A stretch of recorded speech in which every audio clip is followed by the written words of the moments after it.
Oranwanko strides purposefully, her school bag bouncing with each step. Her eyes, bright with dreams, scan the familiar path from their two-room home to Immaculate Heart Girls Secondary School. The faded walls and thin roofs of her neighborhood seem less oppressive in the morning glow, hope alive in every stride. At the gate, Chica, her best friend, waves excitedly. ADAORA, if you keep reading like this, Harvard will beg you to come home. Let them beg. I'll be the first from our street to wear their gown, she teases, masking how much the dream means to her. ADAORA returns home to the modest apartment tucked behind the tailoring shop. Outside, Mama Ada sits on a cracked stool, head lowered over a brown envelope. The air is thick with tension, the distant hum of traffic muted by the weight of impending news. Ma, what is it? Her voice is small, hope flickering. Mama Ada lifts her weary face, lines of worry deepening as she meets her daughter's gaze. It's the result of my checkup. The doctor said it's cervical cancer and it has spread. ADAORA staggers, gripping the doorframe, the world spinning around her. Spread. They can treat it, right? Tell me there's hope, Mama. Treatment will cost 500,000 naira just to start. My daughter, I don't have that kind of money, but don't worry, I will be fine. The words hang in the thick air, an impossible promise. ADAORA lies awake on her thin mattress, the sounds of distant generators and laughter from a nearby bar drifting through slatted windows. Her mother's labored breathing fills the silence, mingling with the ache of injustice. She stares upward, replaying the doctor's words and her mother's brave front. Tears slip down her cheeks, frustration and fear tightening her chest. Why does fate punish the hard-working and kind? As dawn threatens the horizon, resolve hardens within her. She will not allow her mother to slip away, no matter the cost. ADAORA stands at a roadside stall, staring longingly at loaves of bread she cannot afford. Glory, with striking braids and bold lashes, leans against the wall, chewing gum, her gaze sharp and appraising. You dey price bread when you no get money. ADAORA stiffens, pride coloring her cheeks. Not everybody has money to throw around, she snaps. If you're smart and fine like you no suppose dey suffer. You wan make small change. ADAORA hesitates, desperate curiosity flickering in her eyes. What kind of change? Come tomorrow, number 47 Obohia Road. Ask for Scorpion. The offer tastes dangerous, but necessity drowns doubt. ADAORA is led to a back room where Scorpion, a burly man with gold teeth and tattooed arms, sits flanked by silent boys. Glory whispers in Scorpion's ear, eyes flicking to ADAORA. You want to make money, Abby? Yes, she replies, voice quivering but steady. You go do errands for us, collect money, deliver message, maybe sometimes help us distract police. Nothing serious unless you prove yourself. The room feels colder, shadows deepening as she nods, sealing her fate with desperation. ADAORA dashes from errand to errand, delivering mysterious packages, collecting envelopes, slipping unseen through back alleys. Money flows into her hands, crisp notes that buy medicine for Mama Ada and keep eviction at bay. The guilt gnaws at her, delist her, but necessity numbs the sting. Her absences from school pile up. Chica corners her beneath the jacaranda tree, eyes wide with disbelief. You left school? Why? What are you doing with Glory and those boys? You know they're criminals, right? You won't understand. My mother is dying. I needed money. But at what cost, ADAORA? This isn't you. ADAORA turns away, tears burning, the distance between them growing wider than ever. ADAORA is summoned to a candlelit room, shadows flickering across Scorpion's face. The air throbs with the low bass from the bar, but inside the room, all is still except for the glint of his gold tooth. This next job is different, ADAORA. We need you to ride with Miko and bring back some goods from Owerri. The police checkpoints are many, so we need someone who looks innocent. You fit. What kind of goods? Don't worry. You'll see when you get there. Just remember, say anything to anyone and your mother will pay the price. The threat coils around her heart, icy and inescapable. ADAORA and Miko speed down the highway, the city giving way to dense bush and distant hills. Music blares from the car stereo, but her pulse drowns out every beat. At the police checkpoint near Ngor Okpala, uniformed men wave them through, indifferent to her trembling hands, clutching a bag filled with sealed boxes. She senses the weight of the contraband, dread pressing against her ribs. The return to Aba is silent, tension thickening with every passing mile. When Scorpion hands her a fat envelope, 50,000 naira, her relief is poisoned by the knowledge of what she has done. ADAORA sits on her bed, the envelope beside her, hands shaking as she counts the blood-stained bills. Her mother's soft snores blend with the rhythm of her tears, guilt soaking the thin pillow beneath her cheek. She clings to the hope that her sacrifices will save Mama Ada, even as shame threatens to drown her. In the darkness, she realizes she is no longer the girl who once dreamed beneath the cracked ceiling, but the shadow of herself, fighting and falling for love. Mama Ada collapses as she fries a kara, her strength giving way without warning. Neighbors scream and rush to her aid, carrying her limp body through the bustling streets to the nearest hospital. ADAORA bursts through the hospital doors, clutching a wad of crumpled naira, her face streaked with tears. We need help. Please, my mother. She can't breathe. The harsh fluorescent lights flicker overhead, casting everything in a sickly pallor as nurses hesitate, speaking in clipped clinical tones. By morning, the hospital room is still and cold. ADAORA stands over her mother's body, numbness eclipsing even her grief, a world reduced to sterile sheets, sharp regrets, and the echo of lost hopes. ADAORA locks herself away, unable to face the world or her own reflection. She stares at herself in the mirror, tracing the hard lines of her face, eyes hollowed by sleepless nights and guilt. Glory, her loyal friend, pounds softly on the door, voice trembling with concern, but receives only silence in return. For 2 days, ADAORA is lost in the darkness, haunted by visions of her mother and the blood money she cannot return.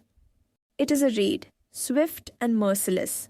Scorpion, Miko and two others are dragged from their hiding places, faces bruised and defiant under the glare of television cameras. ADAORA, watching from a cousin's cramped sitting room, recognizes the fire in Scorpion's eyes. She knows her own fate is sealed. The headlines scream betrayal and crime, her heart thudding with panic as she packs a small bag. She flees, shadows swallowing her as she moves from Aba to Umuahia, then Zuka, changing her name and selling phone accessories in a noisy market. But every night, peace eludes her. Her dreams filled with Mama Ada's gentle hands, Chika's laughter, and the innocent version of herself she can no longer find. ADAORA slips in unnoticed, hiding at the back, her shoulders trembling as she bows her head. Tears stream unchecked as she listens to the hymn, her soul aching with the weight of her sins. An old woman in a faded wrapper sits beside her, eyes kind and knowing. Old woman, my daughter, you are heavy with something. Release it. God is not tired of you. The words pierce her defenses, unlocking a torrent of grief and confession. After the service, she seeks out the pastor, her voice shaking as she spills every secret. To her shock, he listens with compassion. Pastor, your past does not have to define your future, but you must make it right. That's where your healing will begin. ADAORA walks, scarf pulled low and heart pounding. The police station looms, grey, unyielding, a symbol of both fear and hope.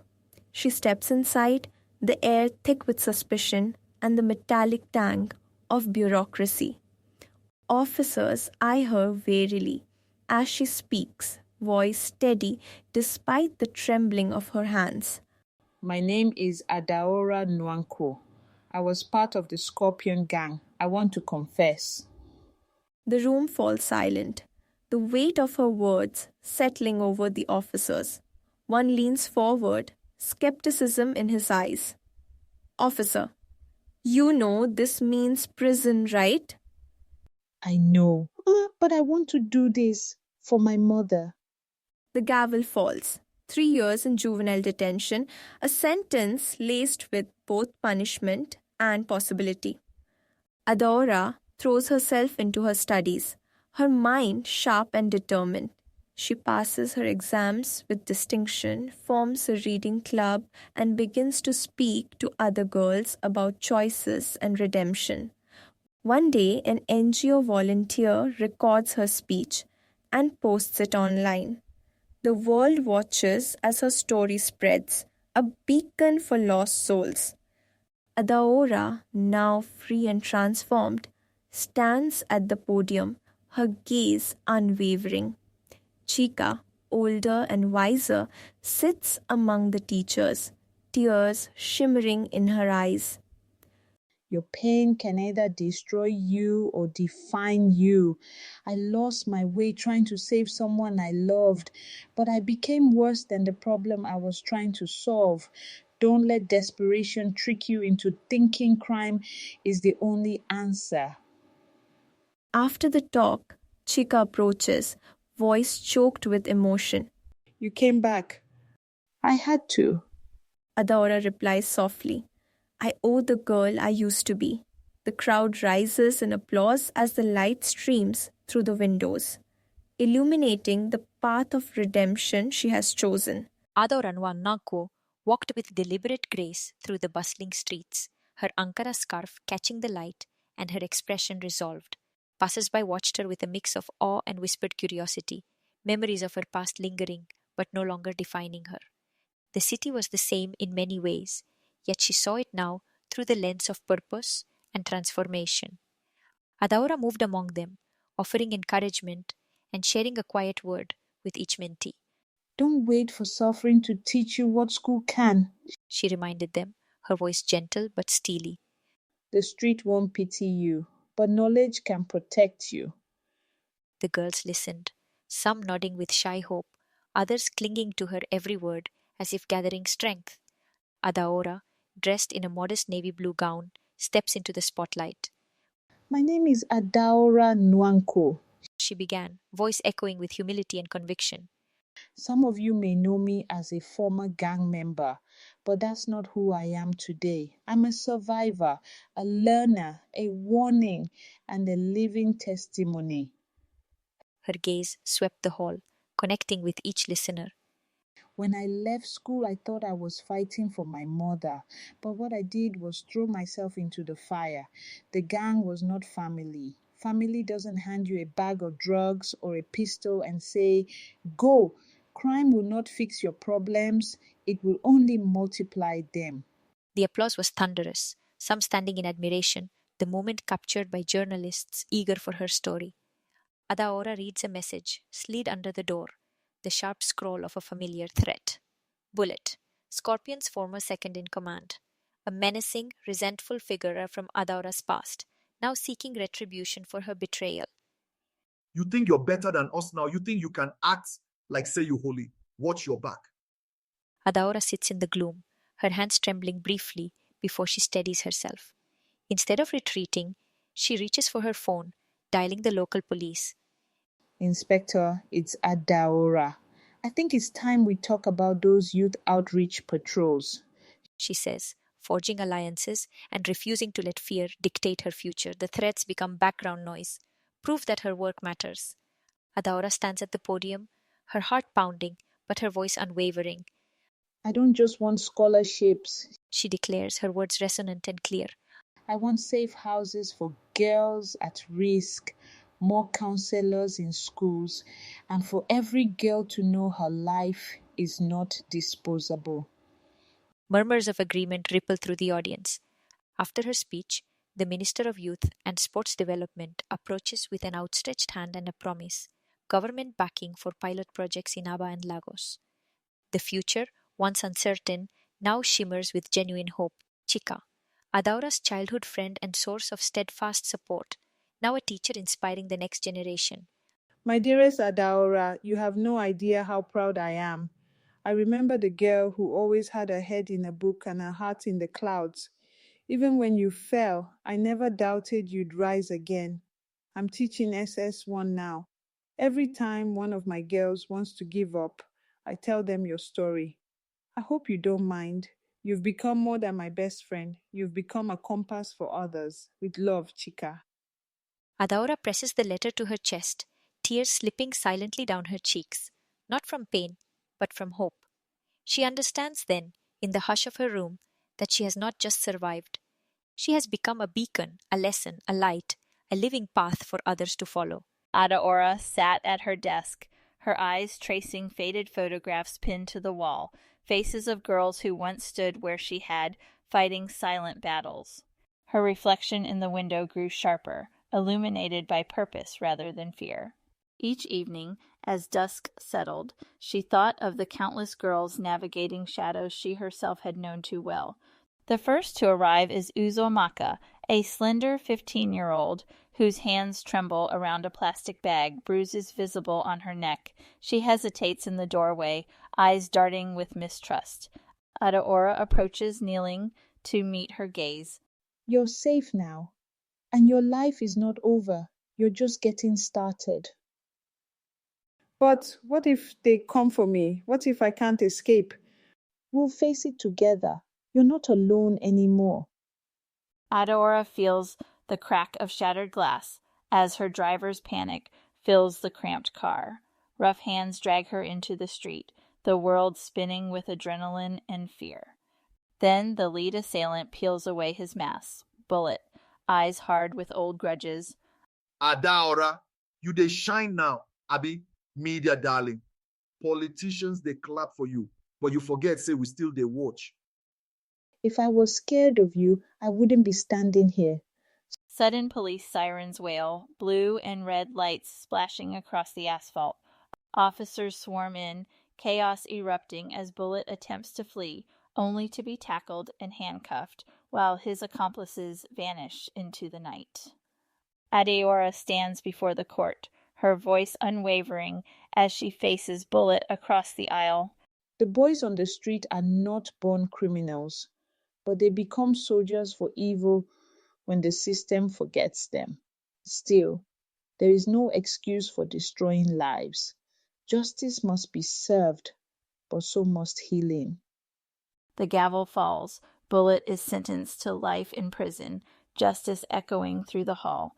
That night, ADAORA sits by her window, writing by candlelight, her thoughts turning to the darkness that made the light possible.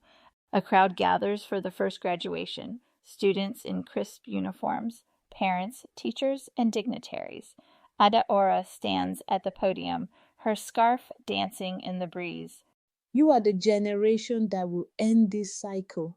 You will break barriers, not laws. You will fight battles with books, not bullets.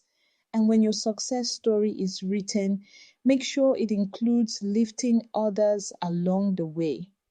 Afterward, a shy girl approaches her, voice barely above a whisper. Young graduate. Auntie ADAORA, I want to be like you. No, she says gently. Be better than me.